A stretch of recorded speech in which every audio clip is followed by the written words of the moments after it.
Okay, it's my real pleasure now to introduce Mike Haynes, who's going to join us for the second keynote speech of the day. As most of you know, Mike had an All-American college football career at Arizona State, and then became an All-Pro defensive back for the New England Patriots and the Los Angeles Raiders. He played in Super Bowl 18 with the Raiders, and after a highly successful career, he was inducted into the NFL Hall of Fame in 1997. Mike was a global licensing manager and vice president of recreational golf development for Callaway.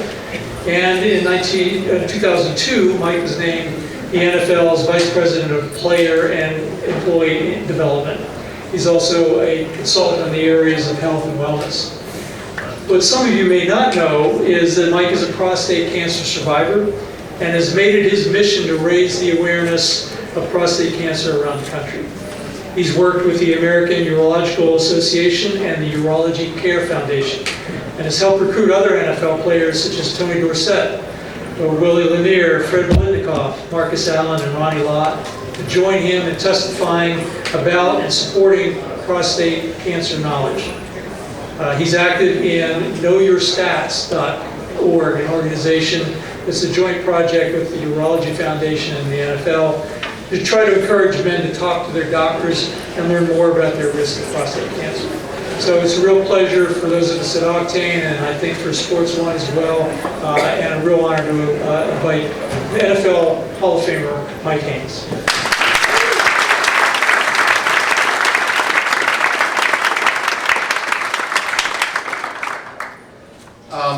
Well, thank you. I can't tell you, hold on a second, how excited I am to be here. I really did not know exactly what to expect, but this panel and the discussion that has been had so far, I should be living here in Orange County. I should be here. You guys really got it going on. I live down in San Diego now, and my life has changed an awful lot from my days that started in Los Angeles, where I grew up, till this point here today. And I'm excited to be here about talking about it. One of the things I've been asked to do is to share a little bit about some of my experiences, and I like to try and put those in perspective of what you guys have been talking about, entrepreneurism and being all in, is like what we say in sports, you know, be all in. In sports, some of the things that you learn that I think are transferable to what our guys were talking about here is you can't be afraid to fail with your ideas. I had the great joy of working at a company called Callaway Golf as the global licensing manager, and the founder of that company was an entrepreneur. He had failed several times in his life, several businesses he had started. He founded Callaway Golf, really. It took off when he was 63 years old, and became a role model for me. I remember going to lunch with him and a reporter who was doing a feature on his life, always telling a lot of stories about his success. And he looked at me during that lunch meeting and said, "Mike, do you know what an entrepreneur is?" And I figured it's a loaded question. And I said, "I probably don't, Mr. Callaway." He goes, "An entrepreneur is somebody that is willing to put up everything he has for his idea." And I always thought myself as an entrepreneur, but when he said everything, and then he repeated, "Everything, Mike," and I realized I really, as much as I wanted to be an entrepreneur, I couldn't. I had a baseline. I didn't want to go below that. So where I've come to now that was in like probably 1994. So it was a while ago, okay? Now I realize why I didn't really want to be an entrepreneur. I grew up thinking about money. He grew up thinking about building wealth. He was willing to take a chance. I was afraid to take a chance. As a football player, everybody in this room hears all these stories about football players. They have tons and tons of money, but they lose it all within 5 years of retirement, no matter what it is. I think it's because they're a lot like these people who win the lottery. It's exactly the same thing. They don't know about wealth. They know about money. And their piles of money goes down, down, down when the wealthy guy is putting his money in real estate, putting his money in a team of managers that he thinks will grow a business, make his pot bigger. And I have really enjoyed what you guys are doing down here and the way you're talking about some of these business ideas. I hope you guys are right, because I'm an idea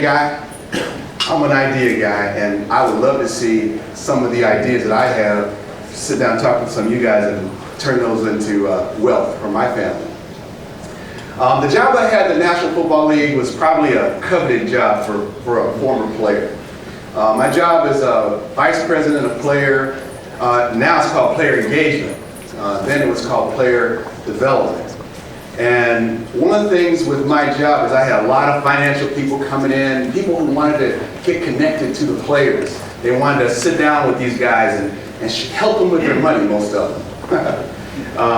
And what I used to say is, why? Why should they listen to you? You need to hire people that look like them. You need to bring people in your organization that has their experience, that they can relate to. And it was, I think the NFL is starting to change now, even the Players Association is starting to change now when that's starting to happen. But when I looked at the sports industry, sounds like that's what you guys are pretty much focused on, it was disappointing to me. When I got that job at the National Football League, I was basically at the top of the pinnacle, you might say. You know, I'm sitting having lunch with Commissioner Tagliabue and later Commissioner Goodell with all the 32 NFL owners. That's the cream of the crop. I can't tell you how disappointed I was when I went to a meeting in Boston at the big new place where the Boston Celtics play. And there was an entire sports industry was in there, in the stadium builders, and there wasn't one single solitary person in the building that played baseball, basketball, football, soccer. And they're all in the business making tons and tons of money in this industry. To me, that was turned me off. And I went back, and so now when everybody came into my office and talked about what they wanted to do for players and everything, I said, hey, can you start an internship program? We got a lot of players that all they know is playing football. I need somebody to talk with these guys about simple stuff, selling carpet, selling chairs, designing carpet. I started wondering, what would the sports industry be like if guys who were in the industry were working in the industry?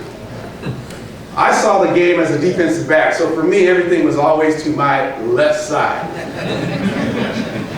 I bet your fans would like to wonder, what does it look like? What does the game look like through Mike Haynes' eyes? When he's looking to the inside, everything's to his left side. What does it feel like to come up and take that guard on with his left shoulder and bounce that running back out and come up and make the tackle? I took a trip down to NFL Films, and I hate to say it, I'm generally a little bit late. So I was a little bit late at this meeting. So when I got there, the door was closed. And so when I opened the door, it was pitch black dark, except for where the little light where I had opened the door, you could see through it. And so I went in and I found a seat. After the guy from NFL Films was finished talking, and they were actually talking about how could they make this better? This little bit of football, the game, how could they make it better? I thought, that's cool. I like the way that they try to problem solve. Now, I haven't seen anybody yet except the guy up on the stage. When he was done with the film, they turned the light on. I was the only African American guy in the room. And I was the only player in the room, guy that played the game. So that was disappointing for me. When I'm trying to help players make a better transition out of the game, their career's going to be over. Well, what can the industry do to help itself, and what can the industry do to help them? How can we expand their idea of the industry? And so that's pretty much how I spent my career at the National Football League, and working at the National Football League for 7 or 8 years, working with the commissioner, and those guys got it. I was really, really lucky. Technology, brother, you guys are right on. For football, what changed my life, I think what gave me an advantage over other defensive backs in the National Football League is a guy when I was with the Patriots, we called him Ernie the Genius. Now we call him Ernie the G-Man, we got all these nicknames for him. But he used technology. And so when we were in our meetings, generally, I came from an environment where the coach would come in and go through the opponent we're going to play, and who's injured, how long he's been injured, what kind of plays they like to run, what formations, all that stuff. When I came with the Patriots, it was Ernie the G who used to give us that information. So we had a guy who never played football, talking about formations and talking about all these different things. And I think the Patriots have continued in that vein, and maybe more so than others. I do know that other teams like Green Bay Packers use a lot of technology, and more teams are using technology. And when you're thinking about you got a quarterback that has a super strong arm, sometimes it doesn't matter if you don't have a guy that can get down 15 yards in so much time. Big deal. Doesn't matter. But when you take the technology and you combine all this information together, now you know what kind of receiver you're trying to go get. Everybody goes, how could they pass on that guy? They could have picked that player. Well, they have enough information that they realize that guy's not a good fit for the organization. And so that's the way sports can use a lot of the information. And I wish I was playing today, because if I was great then, what would I be like now? You know, I'd be leaving my man and going over there because I know they're not going to throw to my guy. You know.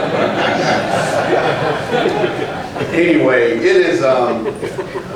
It's been a great ride for me, and then trying to figure out how my life, the experiences that I had as a football player, how could I use those experiences to help me outside of football?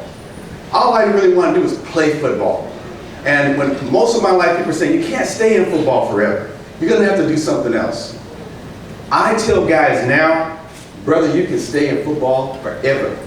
But you got to understand, it's not all about playing the game. It's not about coaching the game. It's not coaching young people. That's just part of it. There's other parts of it. There's making the uniforms. That's making the socks, making the shoes, making the goggles. It's making the helmets. It's making all these different things. The stadium, the locker. I wonder if anybody who designed my locker when I played, if they ever played. I wouldn't think so, by the way that locker worked. You know? And so, if those guys were the guys that were in the industry, it'd be different. And so now we have guys that are committed to making the game safer, talking about concussions, talking about helmets, talking about making the game something that people want to play. A lot of women are afraid for their kids to play.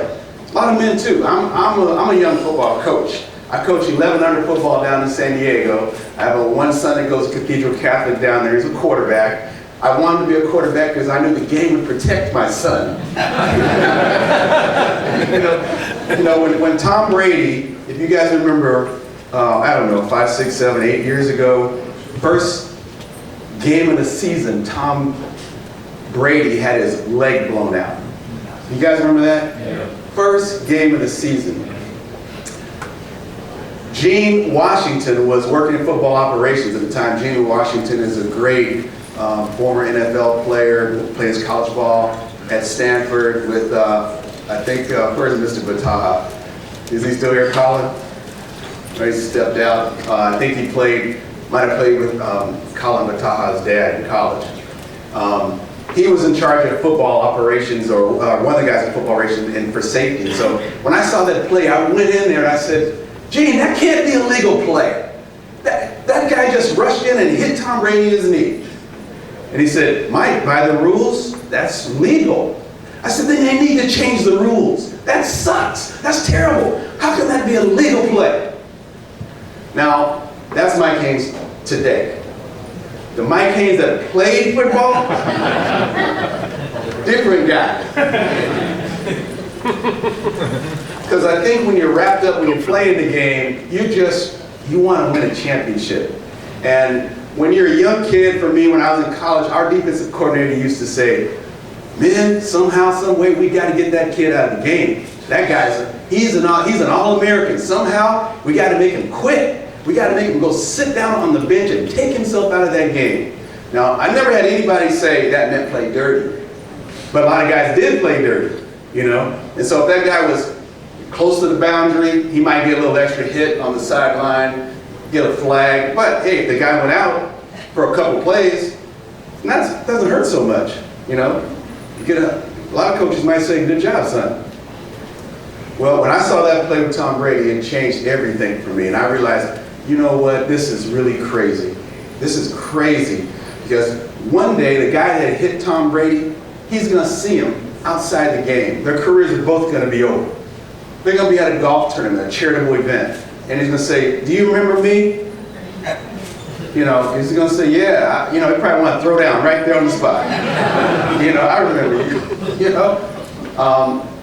But the way things are going now, I think the game is way safer, and it's still in the early process. It's going to be even more safe. I think they would have gone right to safe if they would have thought they could have kept you guys. You know, because a lot of people, I used to say, people don't want to see guys blowing people's knees out and all that kind of stuff. They don't want to see their wreckage and all that. Maybe some people do. And so if they did do that, how would it change the game? So they're kind of taking a little slower pace than maybe they need to, but they don't want to lose you guys while they got the world right now. You know, they're doing really well.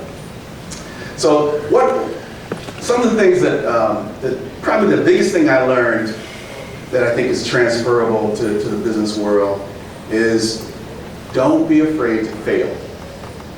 And as a young African American that grew up thinking, don't blow this chance, son. You know, hit the books, don't blow this chance.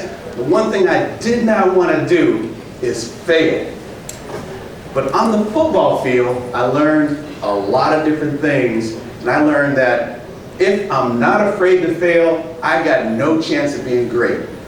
And the thing I loved about practice is all coaches say you play the way you practice.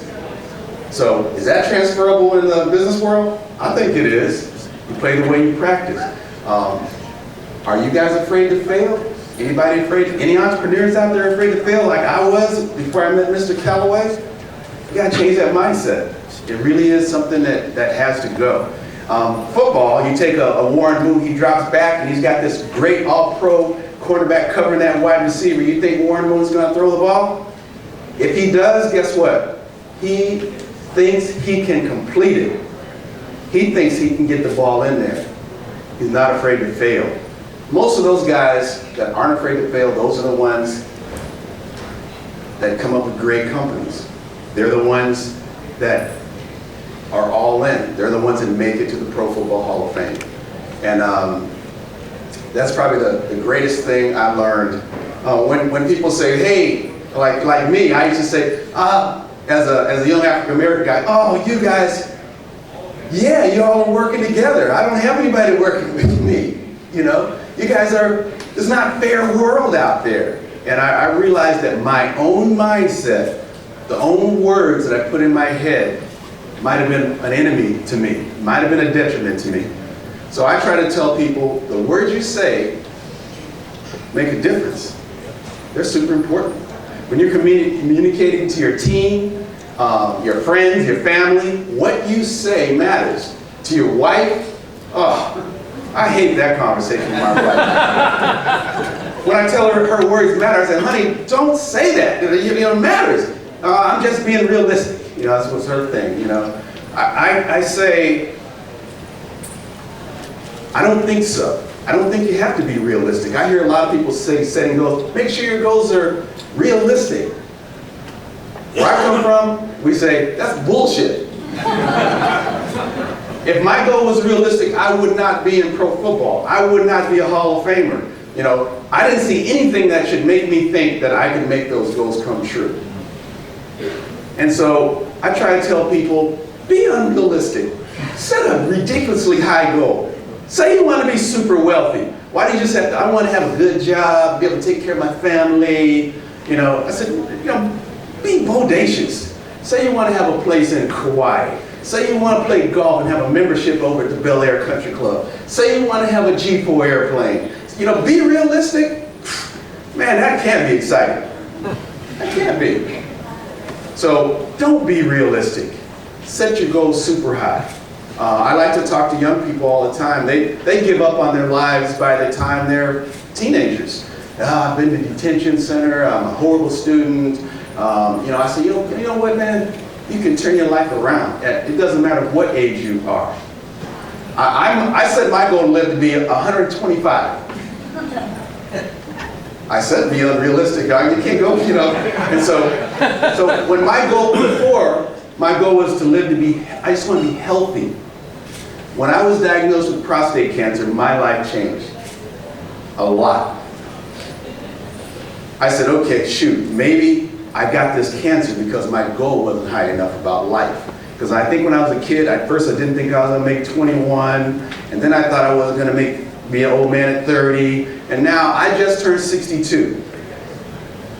And when I was diagnosed with the prostate cancer, I said, shoot, I need to set my goals higher because this disease kind of sneaked up on me. I didn't know any of the symptoms of prostate cancer. I had no clue. And I found out by total luck that I had prostate cancer as a screening that the NFL and the Urology Care Foundation had put together for players. And at this place, you're not going to find out you have cancer at a place like that. But I had a conversation with the doctor, and he said, what's your baseline PSA? I said, what do you mean baseline PSA? You know, of course, I knew PSA as public service announcement. But he was talking about prostate-specific antigen, completely different. And so I didn't know. So when he gave me the statistics that 1 in 6 men would be diagnosed with prostate cancer in their lifetime, I said, that sounds like a lot of men. How many women are diagnosed with breast cancer in their lifetime? I said 1 in 8. And then I said, that's really disturbing because I know every time I see pink, I think of breast cancer. And so, if more men are getting prostate cancer than women are getting breast cancer, why haven't I even heard about it? He said, I don't know. And he said, you need to know if it runs in your family, because if it does, 1 in 3 men will get prostate cancer. And if you're African American, it's 1 in 5 men. If it runs in your family, it's 1 in 3. So more African American men are going to get it anyway. And so when I thought about it, and I got back home, I called my doctor and said, hey, what was my last PSA? He goes, why? And I didn't even know he was keeping a record of my PSA. He said, oh, well, and I gave him, we had our little conversation. He says, Mike, based on what we're talking about here, you need to go and see a specialist. And so he sent me to a urologist. Long story short, he told me I had prostate cancer, and that changed my life. So I didn't talk about it for a long time, like a lot of men. And the first time I opened my mouth and said to a total stranger, I have cancer. You know, total stranger. The woman happened to be an oncology nurse. She was on her way to New York to see her friend, who was a woman. They were on vacation together. She was a urologist. She worked at NYU in New York for a guy named Dr. Scardino, who had written a book this thick on prostate cancer that my wife read every single page. I was in total denial. She was looking for a cure. So, another thing from my life. Don't be afraid to talk about issues. Don't be afraid. Who are you holding it up? Why was I doing that? I have no idea. I didn't even tell my mom. I told my wife, don't you dare tell my mom. Just keep it to myself. So now I talk about it all the time. I talk about it in places like this, because if I save one life when I mention it, I've done a great job. Because if I save that one guy, he's gonna save one guy, and that other guy. Then I'm gonna get 2 guys saving guys. So September is Prostate Cancer Awareness Month. That's when I get really active. I get a chance to go on all these TV shows. I get to go on with Marcus Allen and Ronnie Lott and rest of Soul Deacon Jones, and I used to go on a lot of different shows. You guys around here who love the Rams. And I grew up a Ram fan. I love the Rams too. Michael Irvin, Chris Carter, Commissioner Goodell. These guys have all joined this fight that we have. And we have this campaign. It's called Know Your Stats. You can go there, knowyourstats.org, for information to find out how you can join Team Haynes, how you can find out where you can go in your community or send people. I talk to people all the time about this, and that's what I'm probably the most passionate about. My wife is trying to get me more passionate about being a successful entrepreneur. And I'm working on that. I learned you got to have mentors. You got to have people that aren't afraid to fail. Mr. Callaway, when I worked at Callaway Golf, that guy was like a father to me. I lived on every word that he said. You know, I realized, I don't know if you guys are, how many golfers are in the room, but he came up with a new golf ball. And the president and CEO of the company was a guy named Don Dye. And Don is the guy that hired me. And so, because I didn't have a background in licensing, it was weird that they would want to hire me. I thought, wow, why did they hire me? But they did. And so one day he came down, sat in my chair in my little office, and he said, Mike, I want to ask you a few questions. And he started asking me questions about, if you were starting a new company, would you hire somebody that had a little bit of experience or a lot of experience? And I went, yank, I think he's talking about me. And I said, well, it depends on the guy. And he said, what do you mean? I said, well, if it's a guy that has a lot of experience, he could be a guy that has tried so many different things that he's not going to listen to anything new. And if it's a guy that is new, even though stuff has been done in the past, he'll be open to it and try to figure out why didn't it work? Where the other guy says, I know why it didn't work. Well, when I said it matters about the guy, he said, thank you, and he left. And I went, God dang it, I know I'm going to get a phone call. I just felt like, and what ended up happening is they hired a guy from aerospace to come in and design the first Callaway golf ball. And so he did something in our company meetings that no one else had ever done before. He took some balloons and he put tape on them and he threw them around and he just showing people how he can make it spin left or right, or how he can make it go straight.